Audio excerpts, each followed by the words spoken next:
Students, आज हम बात करेंगे गोल्गाई बॉडीज के बारे में, गोल्गाई एपरेटस के बारे में। तो देखिए, जो कोई सेल होती है, सेल के अंदर 3 कंपोनेंट्स होते हैं। सेल के मेन कितने कंपोनेंट्स होते हैं? 3। प्लाज्मा मेम्ब्रेन, साइटोप्लाज्म, इसके अंदर जो जेली लाइक सब्सटेंस होता है, आई am using red colour for plasma, ठीक है, एंड न्यूक्लियस। और तीसरा कौन सा था? न्यूक्लियस। ये 3 चीजें होती हैं हमारी, जिन्हें हम बोलते हैं कॉम्पोनेंट्स ऑफ अ सेल। अब हम इनकी बात कर रहे हैं, तो मैं बात कर रही हूँ साइटोप्लाज्म, ठीक है। ये जो साइटोप्लाज्म होता है, प्लाज्मा लाइक जो स्ट्रक्चर होती है, इस साइटोप्लाज्म की बात कर रही हूँ बच्चों। इस साइटोप्लाज्म में क्या होते हैं? कुछ ऑर्गेनेलीज होते हैं, बहुत छोटे छोटे ऑर्गन्स होते हैं, जिन्हें हम क्या बोलते हैं? ऑर्गेनेलीज। तो ये जो ऑर्गेनेलीज होते हैं सेल के अंदर, ठीक है बच्चों, ये ऑर्गेनेलीज कौन कौन से होते हैं? हमने पढ़ा था एंडोप्लाज्मिक रेटिकुलम। कौन कौन से हैं? एंडोप्लाज्मिक रेटिकुलम पढ़ा है हमने। किसके बारे में? आप प्लीज सभी कमेंट्स बिल्कुल बंद कर दीजिए, ठीक है। हमने एंडोप्लाज्मिक रेटिकुलम पढ़ लिया था कि ट्यूब लाइक स्ट्रक्चर्स होती है, जो कहाँ से लेकर के, मैं यहाँ से लेकर के, ठीक है, अब मैं ड्रॉ कर रही हूँ, न्यूक्लियस से, न्यूक्लियर मेम्ब्रेन से लेकर के प्लाज्मा मेम्ब्रेन तक जो जुड़ी रहती है, उन्हें हमने क्या बोला था? Endoplasmic reticulum. ये कुछ कैसी होती है? ट्यूब लाइक स्ट्रक्चर्स होती हैं इस तरह से। ये 2 तरह की थी, एक रफ थी और एक स्मूथ थी, ठीक है। यहाँ तक हमारा क्लियर हो गया था। रफ क्योंकि उनके ऊपर राइबोसोम्स थे, एंड स्मूथ क्योंकि उनके ऊपर राइबोसोम्स नहीं थे, ठीक है। इसी तरह से हमारा सेकंड की बात करते हैं। सेकंड ऑर्गेनेली इज गोल्गाई एपरेटस या फिर गोल्गाई बॉडीज। एपरेटस बोलते हैं किसी इंस्ट्रूमेंट को, किसी चीज को, ठीक है, या फिर हम इसको बोलते हैं गोल्गाई बॉडीज या गोल्गाई कॉम्प्लेक्स, किसी भी नाम से आ सकते हैं। तो बच्चों देखो, ये कुछ इस तरह की जो डायग्राम आपको शो रखा है ना, कुछ इस तरह की ट्यूब लाइक स्ट्रक्चर्स होती है। ये भी गोल्गाई एपरेटस भी मेरे बच्चों ट्यूब लाइक स्ट्रक्चर्स होती हैं। दिख रही है ना आपको, ये जो ट्यूब जैसी स्ट्रक्चर्स दिख रही हैं, ये जो ट्यूब जैसी स्ट्रक्चर्स हैं, जब ये एक के ऊपर एक होती हैं, तब हम इनको क्या बोलते हैं? सिस्टर्नी। क्या बोलेंगे हम इन्हें? सिस्टर्नी। और अब हम बात करेंगे पॉइंट्स की। सो सबसे first point is it was discovered by Camillo Golgi. किसने डिस्कवर्ड किया था? गोल्गाई ने ही किया था, गोल्गाई एपरेटस। अभी हम फंक्शन भी देखेंगे इसके क्या क्या होते हैं। In plants these are called dictyosomes, most important for competitive level. Plants में हम गोल्गाई एपरेटस को क्या बोलते हैं? डिक्टोसोम्स। क्या बोलोगे आप इनको? डिक्टोसोम्स, ठीक है। It is a membrane structure. मैंने पहले ही बताया था आपको कैसी होती है, मेम्ब्रेन स्ट्रक्चर होती है, tube like structure. Originated from endoplasmic reticulum. और कहाँ से ऑरिजिनेट होती है ये? Endoplasmic reticulum. अभी मैंने बताया था आपको, ईआर 2 तरह की होती है। एंडोप्लाज्मिक रेटिकुलम से कौन ऑरिजिनेट होती है बच्चों? ऑरिजिनेट होती है गोल्गाई एपरेटस, ठीक है। It has membrane bound residues. ये क्या चीज? देखिए क्या होता है, ये जो मेम्ब्रेन, एक के ऊपर एक मेम्ब्रेन, एक के ऊपर एक मेम्ब्रेन होते हैं, तो ये किसका फॉर्मेशन करते हैं? The stacks together form cisternae. Cis, ये स्पेलिंग सिस्टर्नी, ठीक है, which are stacked together parallel to form cisternae, ठीक है। ये क्या बना देंगे बच्चों? सिस्टर्ने बना देते हैं। फिर फटाफट से एक बार रिवाइज कराती हूँ मैं आपको। देखिए इसके अंदर क्या क्या बताया मैंने आपको, कि ये डिस्कवर्ड बाय कैमिलो गोल्गाई। प्लांट्स में इनको डिक्टोसोम्स बोलते हैं। ये जो होते हैं मेम्ब्रेन स्ट्रक्चर होते हैं, जिन्हें कि एंडोप्लाज्मिक ओरिजिनेट करता है। एक के ऊपर एक इनको हम क्या बोलते हैं? सिस्टर्ने। यानी कि इनका जो बंडल होता है ना, उसको हम सिस्टर्ने बोलते हैं, ठीक है। अब आगे चलते हैं हम। आगे देखिए इसके अंदर ये जो आपको दिया हुआ है पॉइंट, इसको पढ़िए। ये they may burst and enzyme digest cells. ये दिया हुआ है इन्होंने लाइसोसोम्स के बारे में बच्चों। यहाँ पर आप लिख लीजिएगा लाइसो, LYSO, लाइसोसोम्स। ये पीडीएफ में थोड़ा सा गलती हो रखी है, लाइसोसोम्स, ठीक है। लाइसोसोम्स क्या होते हैं बच्चों? इनको सुसाइड बैग्स भी बोलते हैं, ठीक है। जैसे ये सेल है, इस सेल के अंदर कुछ इस तरह से बैग्स होते हैं। मैं ब्लू कलर से बना रही हूँ। इस तरह से कुछ बैग्स होते हैं, बबल लाइक स्ट्रक्चर्स होते हैं बच्चों। इन बबल लाइक स्ट्रक्चर्स के अंदर क्या होते हैं? एंजाइम्स होते हैं। जब कोई इस तरह से खड़ूस सा, ठीक है, फॉरेन मटेरियल आता है, ये कोई फॉरेन मटेरियल जब इसके अंदर एंट्री करेगा, तो ये क्या हो जाते हैं? रप्चर हो जाएंगे, फट जाते हैं। जो सुसाइड बैग्स होते हैं ना सेल के अंदर, लाइसोसोम्स, ये क्या हो जाते हैं? फट जाते हैं, जिससे पूरी की पूरी सेल क्या हो जाती है? ये डिस्ट्रॉय हो जाती है। पूरी की पूरी सेल क्या हो जाएगी? वो डाइजेस्ट हो जाएगी, खत्म हो जाएगी, ठीक है, उसको पूरी की पूरी सेल को कौन पचा लेते हैं? लाइसोसोम्स। अब देखिए ये पॉइंट्स मैंने आपको जो बताया अभी ध्यान रखिए। They may burst and enzyme digesting cells. इनके पास क्या होते हैं? कुछ एंजाइम्स होते हैं जो सेल्स को भी खुद को भी डाइजेस्ट कर जाते हैं। देखो जब रप्चर होगी तो वो खुद ही क्या हो जाएंगी? सेल भी खत्म, तो खुद ही को ही डाइजेस्ट कर गए, क्योंकि ना रहेगा बांस ना बजेगी बांसुरी। खुद भी मरे और उसको भी लेकर के डूब गए जो फॉरेन मटेरियल आया था। Next is enzymes present in lysosomes are made by rough surface endoplasmic reticulum. ये जो एंजाइम्स होते हैं लाइसोसोम्स में, ठीक है, आर मेड, इनको बनाता कौन है? Rough endoplasmic reticulum. Point to be noted, आप ध्यान दीजिए इसके ऊपर। These enzymes are prepared by rough endoplasmic reticulum। Rough क्यों है भाई वो? क्योंकि उसके पास राइबोसोम्स हैं। और बच्चों इनको स्टोर कौन करता है? ठीक है, इनको स्टोर कौन करेगा? गोल्गाई एपरेटस। जो एंजाइम्स हैं, जो कि प्रोटीन्स हैं, जो कौन बनाता है? लाइसोसोम्स बनाता है। ठीक है, जो लाइसोसोम में बन रहे हैं, जिनको बना कौन रहा है? Rough endoplasmic reticulum. वो कहाँ पर जाकर के स्टोर होते हैं? Golgi apparatus. मतलब किचन में खाना बनाया किसी और ने और स्टोर कर लिया रेफ्रिजरेटर ने, ये वाला काम हुआ है। Thus they are formed by Golgi apparatus। तो लाइसोसोम्स, मैंने आपको कहा, आप हेडिंग डाल लीजिएगा प्लीज इस पॉइंट से। तो लाइसोसोम्स को कौन बनाता है बच्चों? Golgi apparatus। क्या करेंगे? इसका फॉर्मेशन करेंगे, डिस्पैच भी करते हैं। ठीक है, डिस्पैच मतलब पहले मैंने आपको बताया कि यहाँ पर एंडोप्लाज्मिक रेटिकुलम तो क्या करते हैं? इनको मेड करते हैं और इनको स्टोरेज और डिस्पैच जो करेंगे, कहाँ पर भेजने हैं प्रोटीन्स, कहाँ पर किसका यूज करना है, वो ध्यान रखते हैं Golgi apparatus. Ribosome synthesize the protein inside the cells. और बेटा एंडोप्लाज्मिक रेटिकुलम के ऊपर जो राइबोसोम्स होते हैं वो क्या करते हैं? वो बनाते हैं प्रोटीन। आपकी मम्मी कहती है दाल खाया करो प्रोटीन बनेगी बॉडी के अंदर, तो प्रोटीन आपकी सेल में किस जगह बनती है मेरे बच्चों? याद रखिएगा, वो बनाते हैं राइबोसोम्स। कौन बनाएंगे? राइबोसोम्स।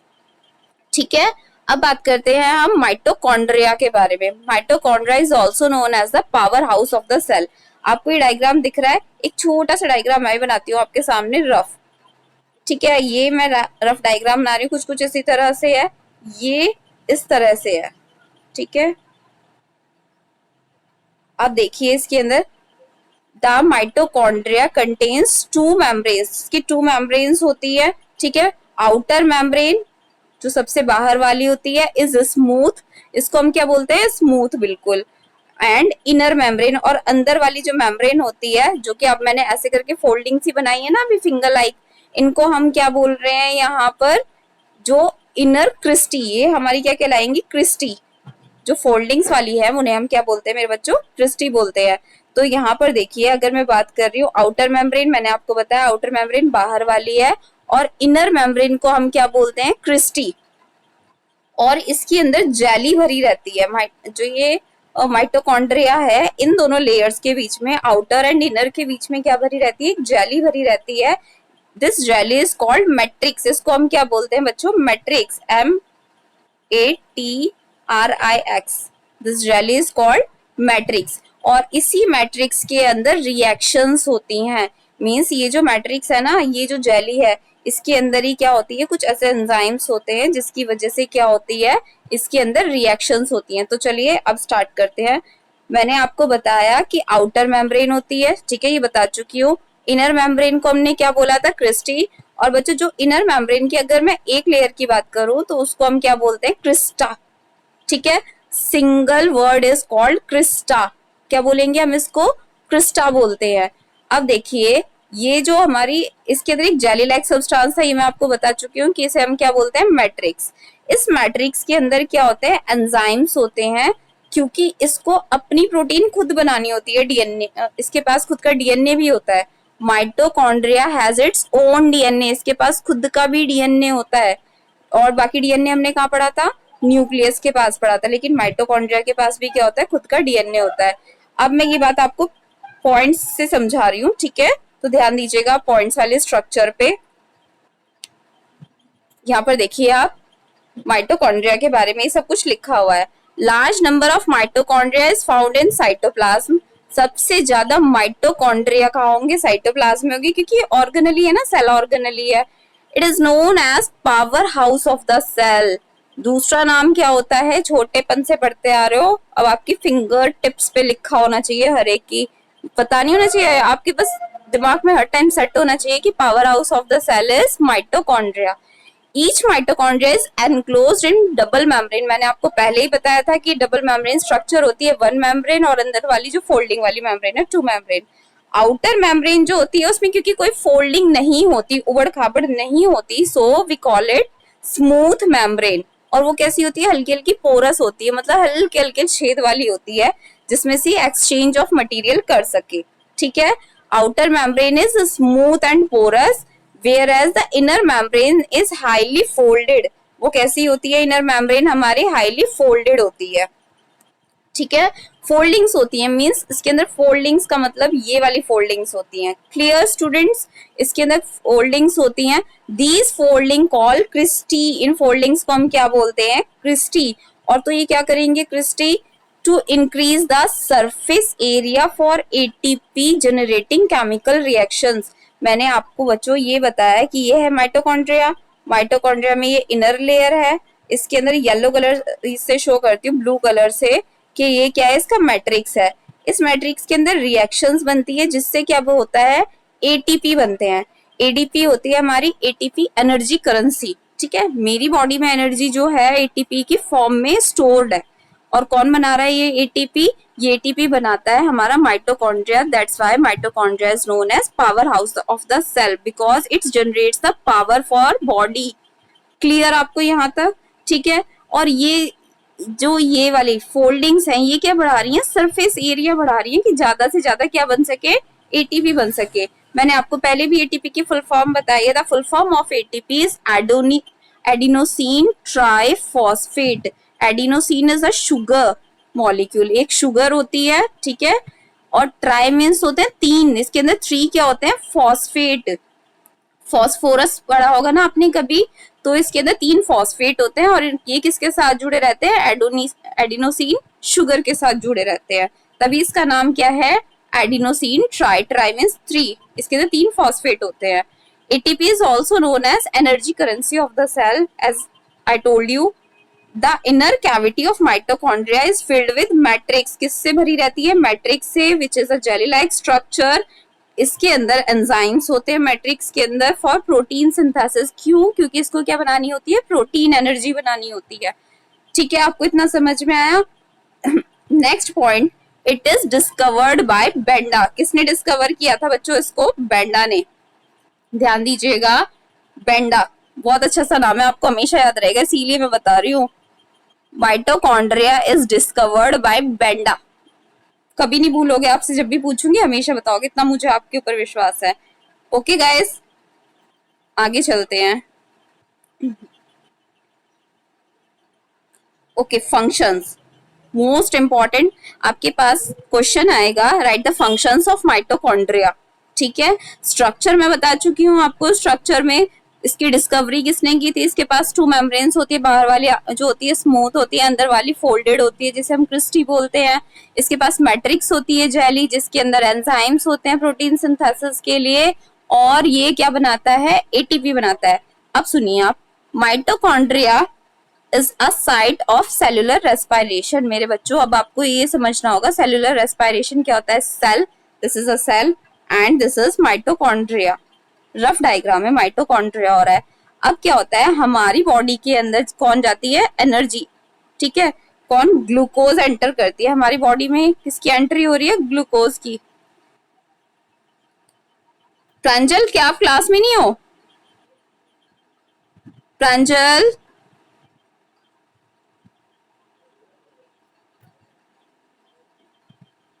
ओके, देखिए अभी यहाँ पर कि बच्चों इसके अंदर क्या होता है, ध्यान दीजिए आप कि ये एक सेल है। ठीक है, इस सेल के अंदर बच्चों क्या होते हैं, माइटोकॉन्ड्रिया है इसके अंदर cell organelle.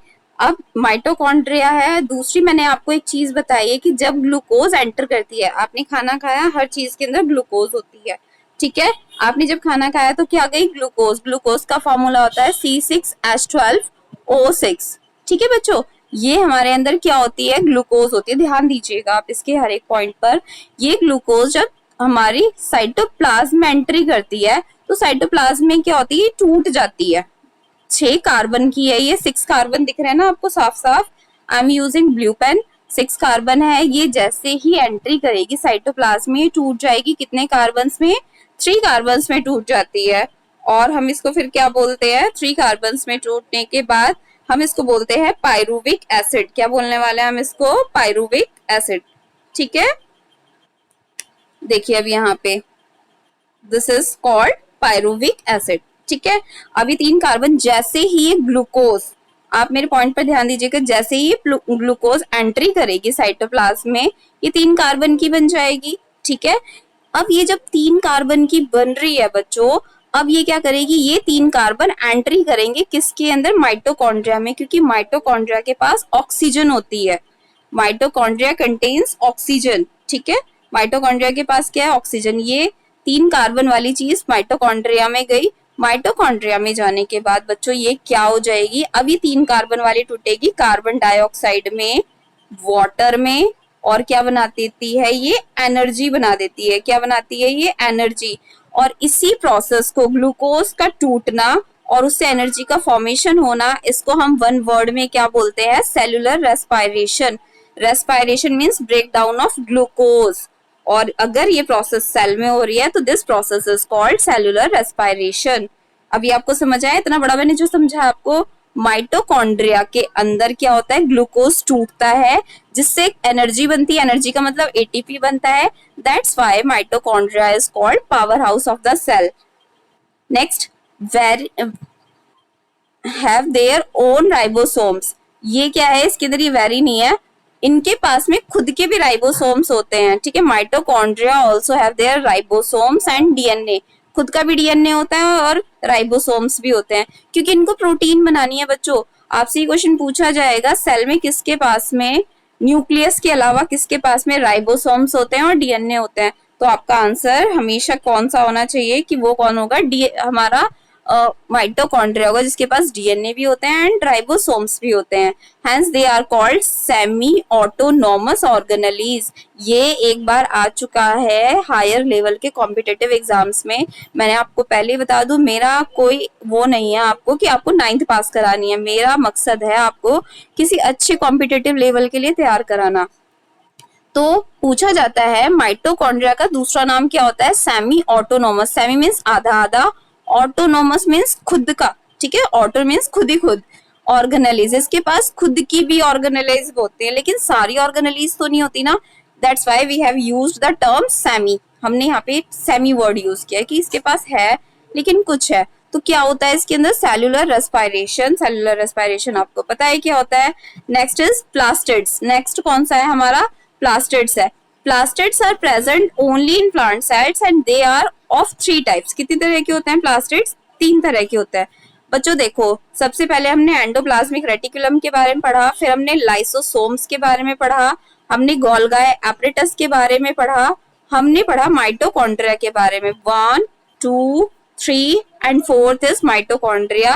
Now we are moving towards 5th, that is plastids। ठीक है, प्लास्टिड्स क्या होते हैं बच्चों, ये सिर्फ और सिर्फ जो प्लास्टिड्स होते हैं प्लांट सेल्स में होते हैं। ठीक है, प्लास्टिड्स किस में होते हैं, एनिमल हमारे और आपके अंदर नहीं है, ये सिर्फ प्लांट सेल्स में है। ये 3 तरह के होते हैं प्लास्टिड्स जो होते हैं, 3 तरह के। कौन कौन से, chloroplast, leucoplast and chromoplast. Chloroplast जो होते हैं मोस्ट इंपॉर्टेंट है, क्लोरोफिल। इनके पास क्या होते हैं, ग्रीन कलर का पिगमेंट होता है कॉल्ड क्लोरोफिल। कौन सा पिगमेंट होता है क्लोरोप्लास्ट के पास में, chlorophyll. Helps in manufacturing food by process of photosynthesis. अब ये क्या करेगा, फोटोसिंथेसिस करेगा ना जब इसके पास क्लोरोफिल है। बच्चों पिगमेंट का क्या काम होता है, अगर मैं आपसे कह रही हूँ कि पिगमेंट का काम क्या होता है तो आप ध्यान दीजिएगा। आपकी बॉडी में, क्योंकि आप एनिमल बॉडी हैं, एनिमल बॉडी हो या फिर वो हो प्लांट बॉडी, दोनों की बॉडी में क्या होते हैं, पिगमेंट्स होते हैं। और अगर मैं बात कर रही हूँ पिगमेंट्स की, तो पिगमेंट्स क्या करते हैं, पिगमेंट्स लाइट को एब्जॉर्ब करते हैं। पिगमेंट क्या करते हैं, लाइट को एब्जॉर्ब। आप कहोगे चलो अच्छा समझ तो आ गया, प्लांट्स में तो क्लोरोफिल होता है, तो एनिमल्स में कौन सा है, हमारे अंदर कौन सा है बच्चों, हमारे अंदर भी एक मिलेनिन होता है। ठीक है, एक मिलेनिन, मिलेनिन MELANIN, हमारे अंदर भी एक पिगमेंट होता है मिलेनिन। अगर हम ज्यादा धूप में बैठ जाते हैं ना, मम्मियों का डायलॉग होता है काले हो जाओगे बिल्कुल। ठीक है। तो क्यों? क्योंकि हमारे अंदर जो पिगमेंट है वो क्या कर रहा है, लाइट को एब्जॉर्ब कर रहा है। समझ आया आपको? तभी तो कहते हैं धूप में बैठ के काले हो जाते हैं, क्योंकि पिगमेंट का क्या काम होता है, पिगमेंट का काम होता है लाइट को एब्जॉर्ब करना। और हमारे अंदर तो चलो ये खाना नहीं बना सकता, तो हमारे अंदर क्या करता है, हमारी बॉडी में कवरिंग कर लेता है मेलेनिन, जिससे क्या होता है कि हमारे अंदर कैंसर जैसे जो डिसीज है वो नहीं बन पाती, ठीक है। वो स्किन कैंसर को, आपको मैं चलो टॉपिक से थोड़ा सा हट चुकी हूँ मैं, सुनिए आप। जो लोग, ये क्या है, ये हमारी अर्थ है, मान लो ये अर्थ है, अर्थ को एक इक्वल लाइन जो होती है और जो इक्वल पार्ट्स में डिवाइड करती है, कॉल्ड इक्वेटर, उसको हम इक्वेटर बोलते हैं। अब इक्वेटर पे यहाँ पर क्या है, सोलर एनर्जी बहुत ज्यादा है, बिल्कुल डायरेक्ट सन की रोशनी पड़ रही है इक्वेटर पे। तो जो साउथ अफ्रीका वगैरह जो देश है वो कहाँ पर है, इक्वेटर पे है, यहाँ यहीं पर है। तो यहाँ के जो लोग होते हैं वो कैसे होते हैं, बिल्कुल काले होते हैं। क्यों? क्योंकि बेटा मिलेनिन का प्रोडक्शन ज्यादा हो रहा है, ताकि उनको स्किन कैंसर ना हो, और उनको स्किन कैंसर भी नहीं होता है, ठीक है। काले है तो क्या हुआ, स्किन कैंसर नहीं है। क्लियर है आपको ये चीज? तो अब आप